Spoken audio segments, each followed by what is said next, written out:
This is the OneXPlayer OneXFly Apex, the fastest gaming handheld in the world. But we're not gonna look at that just yet, because I wanna look at this, the Frost Bay, a water cooling unit that takes it from 80 watts TDP all the way up to a whopping 120 watts. What is handheld about this? This is a whole freaking water cooling setup. You got your radiator, you've got your, seriously? You ripped off the Cooler Master logo and called it Cooler Doctor? Fill port? Wait. No, ain't no way. I mean, that's all that's in here. Other than, of course, this quick connect water cooling tube thing. Rotates counterclockwise to lock. That is counterintuitive. And now let's have a look at the Apex. I'm legitimately so excited to check this thing out. It's a direct competitor to the GPD Win 5, which I've been really enjoying. I played through just about all of Expedition 33 on it, and I had an amazing experience thanks to the up to Ryzen AI Max 395 Plus processor. That thing is an absolute monster. I'm talking 16 Zen 5 CPU cores, 32 threads, 8,000 megatransfer per second LPDDR5X memory, which matters a lot because of the Radeon 8060S GPU. You can run AAA games on this handheld, on its 8-inch 1200p display at like high settings. And I gotta say, I think they actually kind of nailed the ergonomics for it. To be clear, this is a heavy handheld, and I don't even have a battery attached to it yet. But it's quite holdable for an 8-inch. All right, let's have a look at the inputs and outputs, shall we? We've got capacitive joysticks, pretty satisfying feeling clicky D-pad. Ooh, I really like the face buttons too. Nice clicky micro switch style, but with a little bit of travel before you get to the click. I really like that. It's almost like a hybrid approach.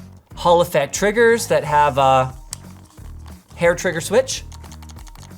That's not the most responsive hair trigger switch I've ever seen, but it's not bad. Very reachable shoulders.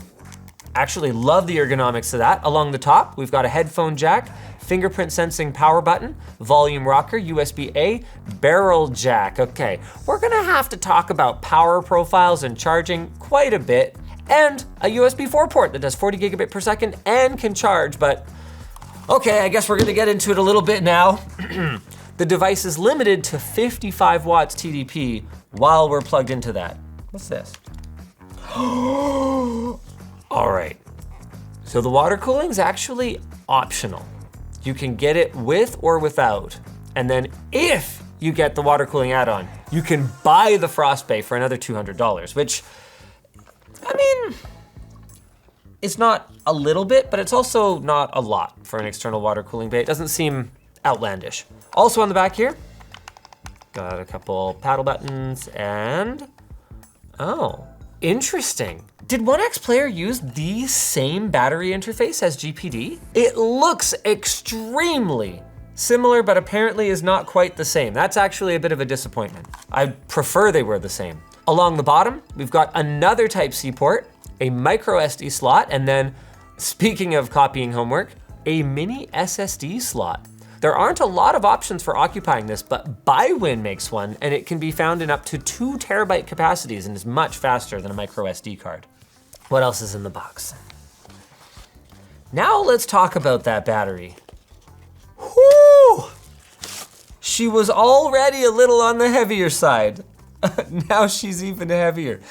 This is an 85 watt hour battery that, unfortunately, at the highest wattage that this thing can run at, is not actually gonna last you that long. To their credit though, OneXPlayer did what I would have liked GPD to do, and they put a kickstand on the battery, so you can actually use a kickstand with this thing. Wow, more copied homework. This is pretty much the same like interface. I suspect that OneXPlayer knows that not many people are gonna buy this water-cooled option unless they're planning to use this like functionally as a desktop, which you could. I mean, it's a Ryzen AI Max 395 Plus. This is new. It's a hex driver that, whoa, Phillips head, whoa, flathead. Yeah, I think we've got better screwdrivers at LTTSTORE.com. Dude, Strix Halo is so cool. I just wish it wasn't so expensive. And I also wish that OneXPlayer was using the newly announced SKUs that have lesser CPUs, but still have the full-fat GPU. But unfortunately, I have to assume that development was done on this unit before those were announced. There we go. Here we go. Not gonna lie, I'm into it.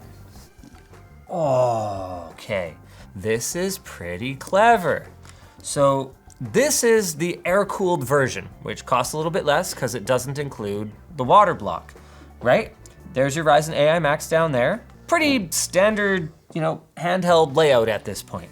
Then you just take the top of that cold plate for the CPU and you just huck this copper plate on it. This will allow you to assist the integrated air cooler by pulling heat directly off of over top of the chip here. You know what this handheld needed? More weight. Apparently this thing's about 70 grams. So if you're not gonna use the external water cooler, I wouldn't opt for that version of it. Okay. You know what? That's not that bad. One fan, one piece of tape, and I can get at a full 80mm M.2. I'm okay with it. I'm okay with it. That's not bad. I think you could get a double-sided SSD in here, but you'd be putting more pressure on this ribbon cable than I would be comfortable with. It's not the sort of thing that I would be recommending, even if maybe you could get away with it. Let's turn it on after telling you about our sponsor.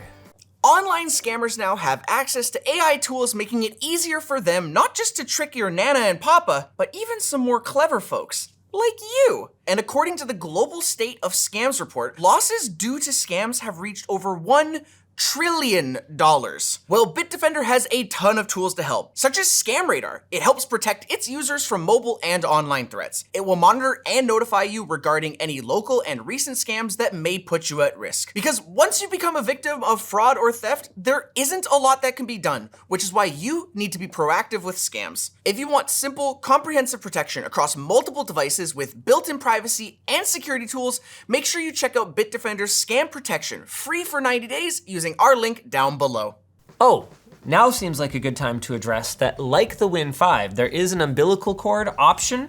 You have to pay extra for it in this case, but it allows you to run the battery separately with just like a lead to it. I kind of thought that was silly back when I did my unboxing of the Win 5, but when I was using it for a period of a couple months actually, I found myself almost exclusively using it that way. Because it turns out that having all this weight hanging off your hands, it's not great. This kickstand helps a fair bit. It would make me more likely to care about having the battery attached, but wow, is this over a kilo with the battery on it? Because it feels like it's over a kilo. And also there's a little bit of play in this attachment. Doesn't feel reassuring, you know? I think what I would probably do is put like a higher, I see they've already done it, but I would put a bigger foam sticker here so you like really compress that so it doesn't move around. Oh, I haven't shown you guys the power brick yet. Dude, this is the unboxing that never ends, man. Is that an XT60? Yep. Everyone knows I was kidding when I talked about using XT60s for PCE power, right? You have got to be kidding me here.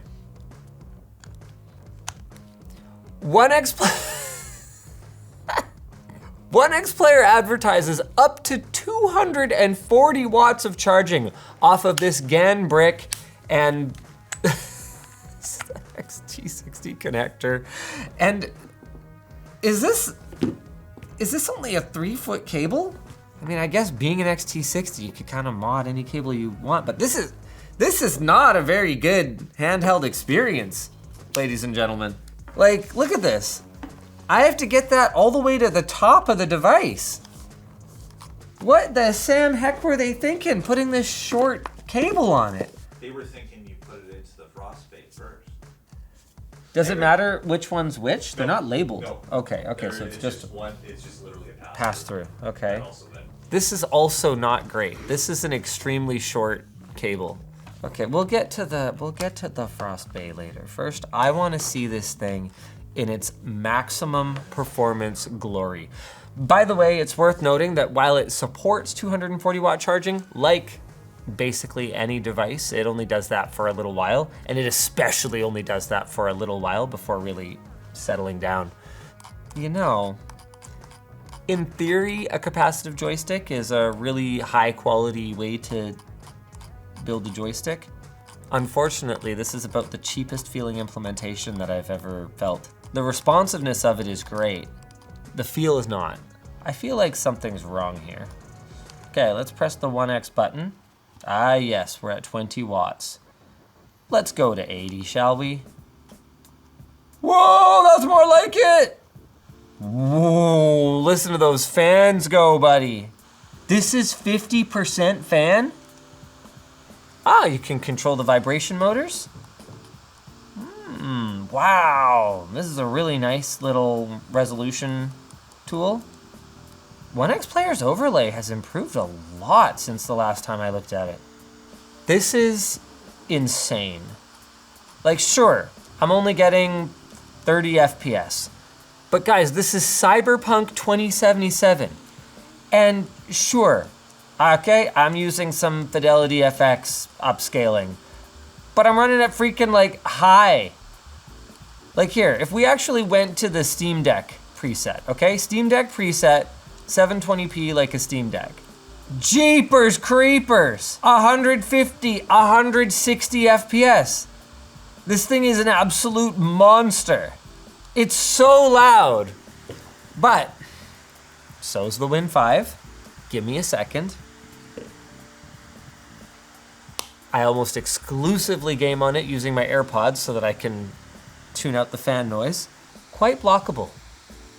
Quite blockable indeed. Okay, what about the speakers? Those are shockingly rich speakers. It's kind of a shame that I'll never get to use them because the fans are so loud. Okay, let's go to a power profile that I'd be more likely to actually use. Now we're talking. Reasonable fan noise to the point where I can actually use the speakers. Still, incredible performance at very usable image quality. And if you're running at 45 watts, you'll actually get like a couple hours of battery life out of it. Or at least, I don't know, it's complicated. Because unlike the Win 5, OneXPlayer has made the odd decision to limit the power to 20 watts for the last 20% of your battery. And there's no obvious way to override that we've been able to find. Either way, up until that time, it'll be pretty solid. Let's try the water cooler. So I'm gonna assume this needs to be full of water first. There's no real power switch on it. The Frost Bay doesn't have a conventional on-off switch. So we need to go into the full OneXPlayer utility, and then we have to pair it via Bluetooth. In summary, getting the water cooling system connected is not super intuitive. Okay, connect. Hey, I think we're there. We are connected. Now, what? Oh, there it is. It just kicked in. 120 watts, let's go. Okay, so the cooling system is in smart fan curve mode. We're getting 50 milliliters per minute? Is anyone else seeing that number and going, yo, what? That's like nothing. I'm pretty psyched right now though. I can't wait to try this. You can't have the battery kickstand on at the same time as this, but they do have like a cardboard eco stand that you can put it on with the dock. With that said, the way this dock is configured with like no tether distance or anything, it's pretty clear that it's a desktop dock. Like, this is not meant for handheld use at all. This thing is so insane. We're closing in on 200 FPS. Like, okay, yeah, it's turned down pretty low, but watch this. Okay, forget this Steam Deck nonsense. Now we're gonna go ultra. Yeah, sure, we'll use upscaling, but we're gonna use the native resolution of the panel this time, so we'll upscale to that. And we're getting a casual 80 plus FPS. Holy crap. Freaking smooth. Man, could I even run native? Dude, you could run native 1200p ultra on this thing. That is so sharp. We're still getting like 70 plus FPS. And the temps are fine. Not amazing, all things considered. I would kind of think that the water cooling unit would be doing more. Man, I mean, it's definitely carrying heat away. This tube is warm. And this one is cool. It needs more water flow. And I'd be down to like put a better pump in this thing, get some real water flow going. Like, this is so cool. Pump is running at 50%. We can turn it up. And the water cooler is disconnected again, and I can't get it to 120 watts. But you know what? As I already said, realistically, the water cooler is not something that I expect pretty much anyone to actually use with this thing. And the good news is that it already has, I was gonna say class-leading performance without the water cooler, but it just has leading performance without the water cooler. It manages a slightly higher maximum TDP compared to the GPD Win 5, and even at 75 watts, because of OneXPlayer's emphasis on GPU power versus CPU power, in graphically intensive games, you should expect a little bit more performance. With that said, the GPD Win 5 did outperform the Apex in, for example, Rocket League at 1080p, which is a little bit more of a CPU-bound scenario. Bottom line, you're getting otherworldly performance in a handheld form factor with this thing. Like, it's just mind-blowing. I mean, Black Myth at 720p was what, like over 100 FPS? Well over 100 FPS at reasonable settings. With all of that said, as someone who has daily to Strix Halo device in a handheld form factor, I'd say unless you're plugged into the wall, it's very unlikely that you're actually gonna be running it at maximum wattage, and that's where OneXPlayer's solution for their barrel charger really falls short for me. I'm not a big fan of that. I need a longer cable. With that said, I feel like they make up a lot of that ground in the superior ergonomics of the device compared to the GPD Win 5, not to mention the larger display. It has about the same peak brightness, around 500 nits, and it does 120 hertz variable refresh rate, so there's no real compromises there. It's just a big, pretty bright, beautiful display. We're gonna throw up some battery results here, but there's a very important caveat, and that is that, as I mentioned before, the Apex drops to 20 watts when it has 20% battery left. So realistically, I'd expect real world results that are a lot closer to what's listed in the GPD Win 5 column, because they are very similar devices. Now the only question is, if all this looked appealing, what could it cost, Michael? $10? For the base model with a Ryzen AI Max 385, it's ooh. Then for the upgraded one with more RAM and a 395, it's ooh. Then if you want the water cooler, it's ah! I'm just making noises because they keep changing the pricing. It's actually gone up since we started shooting this video, so it's really cool though. Water cool. Subscribe to ShortCircuit. If you guys are looking for another video to watch, why not check out the unboxing of the GPD Win 5?